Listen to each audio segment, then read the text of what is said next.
के गाने जो हैं वो कितने मशहूर हैं और मैं देख रही हूँ कि वक्त के साथ और मशहूर होते जा रहे हैं। तो I think it was a very good idea. अगर वही गाने लोग सुनते हैं, नए गाने बनाए जाएँ उसी फ्लेवर में 90s के, तो गाना भी नया होता है और फ्लेवर भी वही है, बरकरार रहता है जो लोग पसंद करते हैं सुनना। तो I think it was a very good idea and Octave music को क्रेडिट जाता है इसके लिए।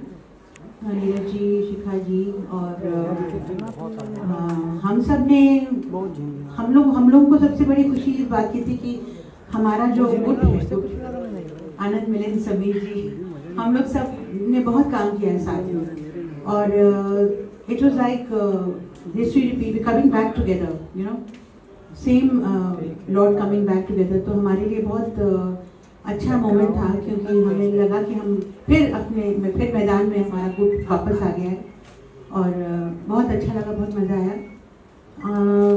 सुना है बहुत, इसको बहुत सुन रहे हैं गाने को, तो इसी से पता चलता है कि ये जो गाना है वो कितना पसंद आया लोगों को। And all the best Octave music, और करते रहिए, आगे बढ़ते रहिए। बिल्कुल कभी नहीं सोचा था ज़िंदगी में, गिनीज बुक की तो बात छोड़ो, मैं तो यहाँ केवल एक गाना लिखने का सपना लेके आया था कि अगर एक गाना लिखूँ और रेडियो सिलोन में बज जाए तो मैं समझूंगा यार मेरी ज़िंदगी में जो अचीव करना था मैंने कर लिया। और जो कुछ किया मैंने नहीं किया, कोई और ताकत थी जिसने करवा लिया। और हम सारे लोग जो हम क्रिएटर्स होते हैं, हमारी सारी बात जो है वो सब उस पर डिपेंड करती है। इसीलिए लोग बोलते हैं कि वी आर गॉड गिफ्टेड, तो कहीं वही करवाता है और उसने करवा लिया, सब हो गया। मैं तो ज़िंदगी में कोई कुछ एक्सपेक्टेशन थी ही नहीं मुझे, मैं बिना लक्ष्य के आगे बढ़ रहा था, केवल एक ही जुनून था कि मुझे काम काम और काम करना है। नीरज ने जब रिक्वेस्ट किया ऑक्टेव म्यूज़िक के लिए तो बहुत खुशी हुई, और आनंद मिलिंद और अलका और हम लोग जब जुड़ते हैं तो ऐसा नहीं लगता काम करने के लिए जुड़ते हैं। काम तो हम लोग 5-10 मिनट करते होंगे, 1.5 घंटे तो गपशप होती है। इतनी सारी यादें हैं, इतनी सारी बातें हैं कि कहानी के बाद कहानी, कहानी के बाद कहानी चलती रहती है। मकरंद जी की आवाज़ सुन के मैंने इनके स्टेज परफॉर्मेंस के बारे में बहुत कुछ सुना था, मगर पहली बार इनको यहाँ गाते हुए देखा और जब ये गाना मैंने सुना तो मैं बहुत खुश हुआ। एक सबसे अच्छी बात जो इनकी लगी कि जो भी इनकी आवाज़ है, जिस तरह की भी इनकी आवाज़ है, उसको इन्होंने दिल से गाया है। आपको देख के वीडियो में लगता है उन्होंने एक एक शब्द को, पूरी कंपोजिशन को एंजॉय किया है। तो जो काम आप एंजॉय करके करते हो, काम अच्छा ही होता है। तो मेरी बड़ी बधाई है और मैं सबको दुआ करता हूँ कि आप लोग इसको पसंद करें और इस पूरी टीम को आगे लेके जाएँ। आनंद जी, 60 से 90 के दशक का पीरियड में मेलोडी था, गाने अभी भी याद करते हैं, वो आज के गानों में मेलोडी क्यों मिसिंग है, क्या वजह है आपके हिसाब से? पता नहीं, मेरे ख्याल से बहुत सारे कारण होंगे।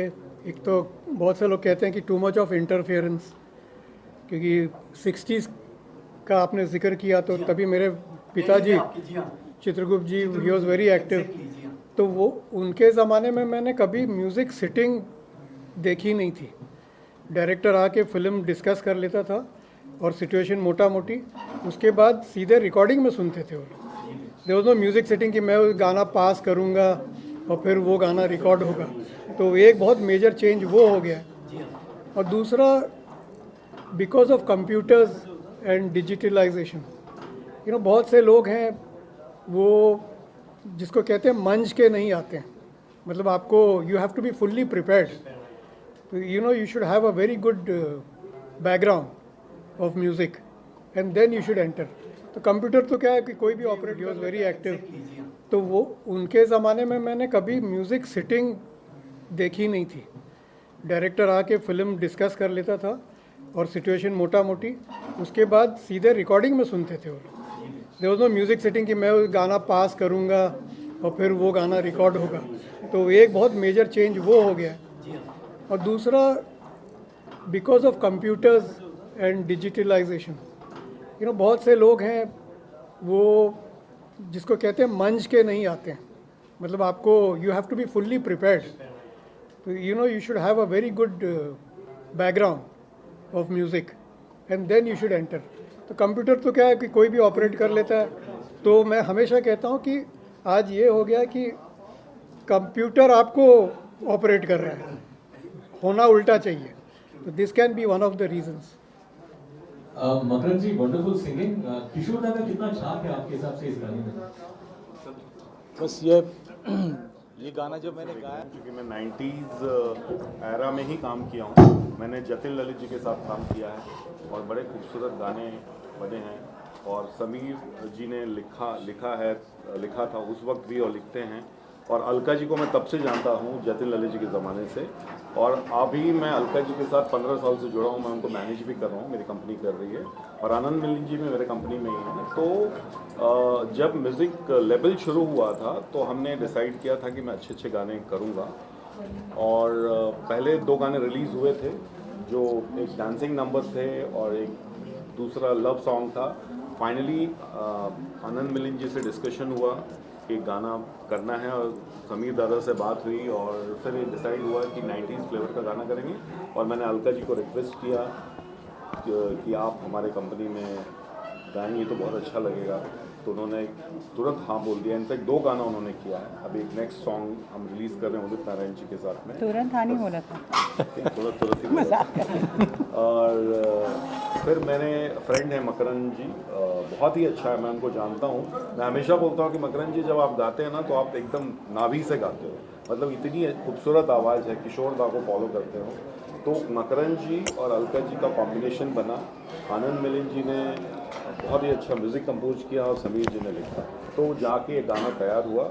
और गाना बहुत अप्रिशिएट कर रहे हैं लोग, बहुत अच्छा चल रहा है, मोर देन 1 मिलियन क्रॉस कर गया है। होपफुली और अच्छा होगा। Thank you.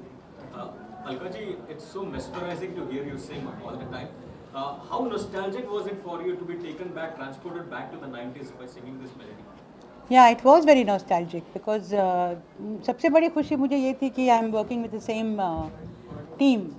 Anand Milind, Sameer ji, and of course Makaran ji was a new entry in the team.